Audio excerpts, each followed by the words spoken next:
بسم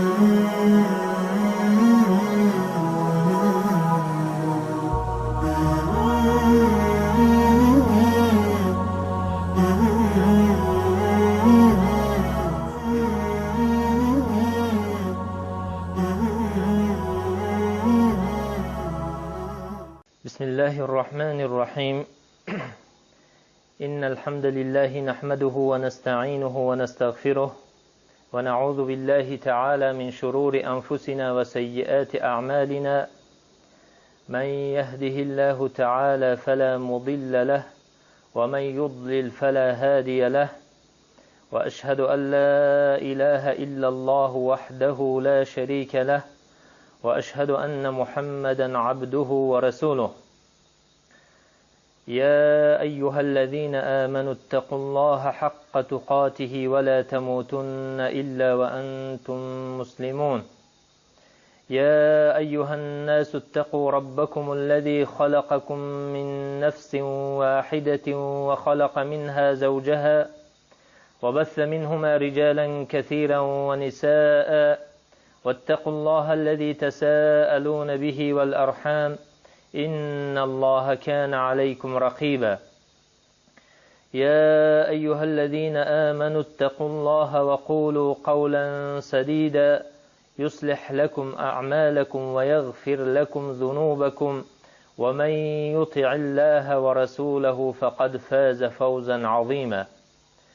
ثم أما بعد، فإن أصدق الكلام كلام الله تعالى، وخير الهدي هدي محمد صلى الله عليه وسلم، وشر الأمور محدثاتها، وكل محدثة بدعة، وكل بدعة ضلالة، وكل ضلالة في النار. ثم أما بعد. پدران و مادران و برادران و خواهران عزیز، در درس گذشته ما درباره روزه ماه شریف رمضان با شما صحبت داشتیم و صحبت امروزه ما درباره ارکان روزه می باشه، رکنهای روزه می باشه. چون که هر یک عبادت از چه عبارت می باشه؟ ارکان خودش داره و واجباتش داره و سنتهاش داره. و رکن در عبادت چیزی را میگن که وجود داشتن عبادت متوقف به وجود داشتن رکن می باشه. یعنی که رکن اگر که وجود داشته باشه، رکناش همش بجا آورده بشوند، در این حالت این گونه عبادت صحیح و درست بجا آورده می شود. اما اگر که در عبادت یگان رکنش ویران کرده بشود، این گونه عبادت چه می شود؟ باطل می شود. برای همین ما باید بدانیم که رکنهای روزه کدام ها می باشند. و در روزنده دو تا رکن وجود داره در روزنده، و رکن یکمی که در روزه وجود داره این چه می باشه؟ الامساک عن المفطرات من طلوع الفجر الى غروب الشمس. رکن یکمی روزه این خودداری کردن می باشه از چیزهای، از شکننده های روزه، از دمیدن فجر تا فرو رفتن آفتاب. امساک عن المفطرات یعنی که مفطرات، در مفطرات گفتیم چی داخل می شود؟ طعام داخل می شود و شراب داخل می شود و دیگر چی؟ شهوت های انسان داخل می شود. از همینا انسان خودداری میکنه از دمیدن صبح، از دمیدن فجر تا فرو رفتن آفتاب، که این یکی از رکنهای روزه می باشه. و دلیلش آیت سوره بقره آیت 187 می باشه که الله تعالی در این آیت میگه که فالآن باشروهن وابتغوا ما كتب الله لكم وكلوا واشربوا حتى يتبين لكم الخيط الأبيض من الخيط الأسود من الفجر ثم أتموا الصيام إلى الليل. و در این آیت و مراد از خیط ابیض از رشته سفید و از رشته سیاهی که در آیت ذکر شده است، این سفیدی صبح می باشه، روشنایی صبح می باشه و سیاهی شب می باشه، تاریکی شب می باشه. که در این آیت الله تعالی میگه که فالآن باشروهن وابتغوا ما كتب الله لكم، یعنی که حاضر برای شما اجازت است که با زنهاتون معاشرت کنه، نزدیکی کنه. و ابتغوا ما کتب الله لكم، و طلب کنه آن چیزی که الله تعالی برای شما نوشتگی است، که الله تعالی در حالت نزدیک شدن زن و شوهر برای آنها چی نوشته، برای آنها چی نوشتگی؟ فرزند نوشتگی، که بسیار مفسرها گفتگیان که مراد از این چی می باشه؟ ولد می باشه، فرزند می باشه. و کلوا واشربوا حتى يتبين لكم الخيط الابيض من الخيط الاسود من الفجر. و میگه که بخورید و بنوشید تا آنه که معین نشوه، جدا نشوه، خیط الابیض یعنی رشته سفید از رشته سیاهی که در چی؟ در بامداد می باشه. یعنی که وقتی فجر روشنایی مراد از رشته سفید گفتیم این روشنایی روز می باشه و مراد از رشته سیاه این تاریکی شب می باشه. و هنگام صبح دم همین روشنایی روز از سیاهی شب چی می شود؟ جدا می شود. تا همین وقت میگه برای شما جایزه که طعام بخوره و شراب بنوشه و همچنین با همراهی همسرای خودتان نزدیکی کنه. ثم اتم الصيام الى الليل. و بعد این، بعد از دمیدن صبح میگه از خودداری کنه از این مفطرات، از طعام و شراب و از دیگر چیزهاش، و تا که باید که امساک کنه. ثم اتم الصيام الى الليل. پس میگه پره بگردانه همین روزه می داشتگید نه تا وقتی فرا رسیدن شب. و وقتی فرا رسیدن شب کی می باشه؟ وقتی غروبی آفتاب، وقتی فرو رفتنی آفتاب می باشه. و سببی نازل شدن این آیه در آن می باشه که در اول روزه گرفتن، در اول اسلام روزه گرفتن همین بود که وقتی که انسان اگر که در مغرب در وقتی نماز شام وقتی که افطار میکرد، برای او اجازت خوردن و آشامیدن و همچنین چی به همسرش نزدیک شدن در همین مقداری وقتی بود که یا تا نماز خفتن، یا اینکه اگر که در بین نماز شام و خفتن خوابش میبرد، با همین چی، با همین دیگر جایز نبود که تا پگاه دیگر تا نماز شام یگان طعام بخوره یا که یگان شراب نوشه، جایزش نبود. از همین سبب برای بعضی از اصحاب پیغمبر این چی مشقت آورد و در بعضی روایت آمدگی است که یکی از صحابیای پیغمبر با نام یکی از اصحاب پیغمبر صلی الله علیه و سلم پگاهی در روز گرم در جای کارش کار میکنه و وقتی که بیگاهی به خانه‌اش بر میگرده میآید برای افطار کردن، زنش میگه که کمتر منتظر بست تا که من برای تو از یگان جو طعام بیارم، زیرا که در خانه‌شان طعام نبود. وقتی که زنش برای طلب طعام میروه، این صحابی چیکار میکنه؟ در همین وقت خوابش میبره و بعد که خوابش برد دیگه او را خوردن جایز نیست تا پگاهی دیگر وقتی فرا رسیدنی افطاره. و از همین سبب همین انسان یعنی که همین صحابی چیکار میکنه؟ گرسنه میمونه تا آنه که پگاهش در نصف روزی بیهوش میشه و از سبب گرسنگی را، از سبب شدت گرسنگی را.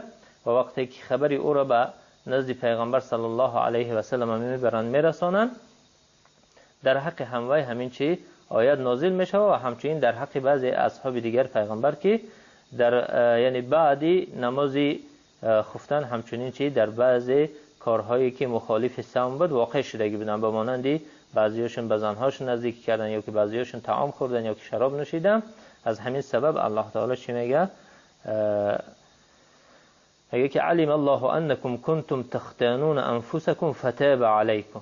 یعنی که الله تعالی میدونست که شما چی نفسای خودتون خیانت میکردید، با چی؟ به سبب واقع شدن در بعضی مخالفات.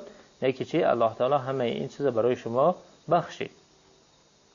از همین سبب همین آیت نازل شد و روزه گرفتن برای امت اسلام آسان گردانید الله تعالی در این آیت که میگه که چی مدتی افطار کردن از وقتی فرو رفتن آفتاب تا دمیدن صبح گردانید. پس در دوام شب یعنی در تمام دوام شب برای مردم مسلمان جایزه که چی طعام بخوره و شراب بنوشه و همچنین چی به همسرش نزدیکی کنه. و مراد گفتیم که چی از رشته سفید و از رشته سیاه این چیز سفیدی روشنایی روز و سیاهی شب می باشه. و چگونه ای که امام بخاری و امام مسلم در این خصوص یک حدیث روایت کردگیند ان عدی بن حاتم قال لما نزلت حتى يتبين لكم الخيط الأبيض من الخيط الأسود عمدت إلى عقال أسود وإلى عقال أبيض فجعلتهما تحت وسادتي فجعلت أنظر في الليل فلا يستبين لي فغدوت على رسول الله صلى الله عليه وسلم فذكرت له ذلك فقال إنما ذلك سواد الليل و بیاض النهار.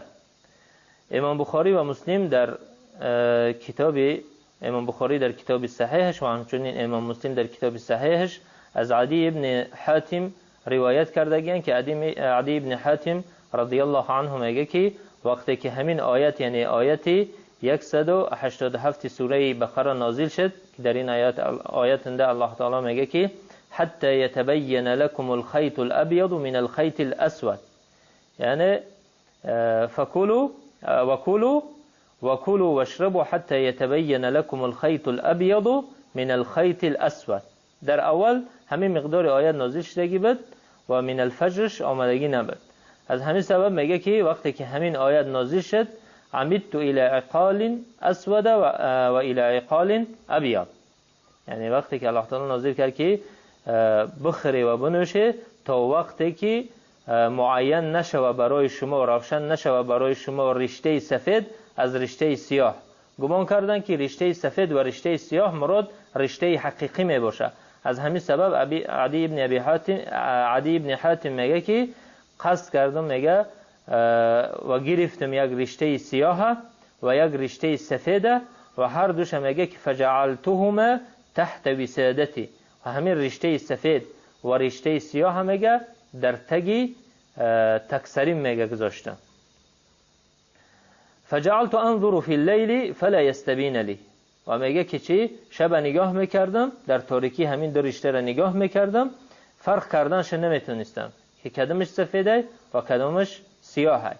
و در بعضی روایت ها آمدگی است که عدی ابن حاتم میگه که خوردم و نوشیدم مقصد همون شب تا وقتی که رشته سفید از سیاه جدا کردنش معین نشد، تا آنه که روشن نشد که این رشته سفیده و این رشته سیاهه. در بعضی روایت ها آمدگی و در این روایت آمدگی است که میگه که چی فلا یستبین لی، یعنی که نتونستم فرق کردن که کدامش رشته سفیده و کدامش سیاهه. برای همین میگه که فغدوت علی رسول الله صلی الله علیه و سلم فذكرت له ذلك. فغدوت یعنی که پگاهی پیش پیغمبر صلی الله علیه و سلم رفتم و برای او همین کار شدگی را نقل کردم.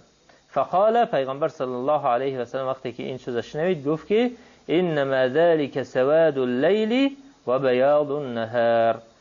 گفت که چی هر آینه مراد از رشته سیاه و رشته سفید این تاریکی شب و روشنایی روز می باشه. یعنی که حتی یتبین لکم تا آنی که معین بشه برای شما تاریکی شب از روشنایی روز از تاریکی شب. یعنی انسان وقتی که نگاه میکنه معین میشه که صبح دمیده ایستاده است، تاریکی دور شده ایستاده، تا همین وقت چی جایزه برای او خوردن و نوشیدن. و وقتی که دوام آیت یعنی باقی مانده آیت وقتی که نازل شد من الفجر مراد از رشته سفید و رشته سیاه در اینجا معلوم شد که مراد رشته حقیقی نیست بلکه سفیدی روز و سیاهی شب می باشه. این رکن یکمی چی می باشه؟ رکن یکمی روزه می باشه، خودداری کردن از مفطرات از دمیدن صبح تا فرو رفتن آفتاب.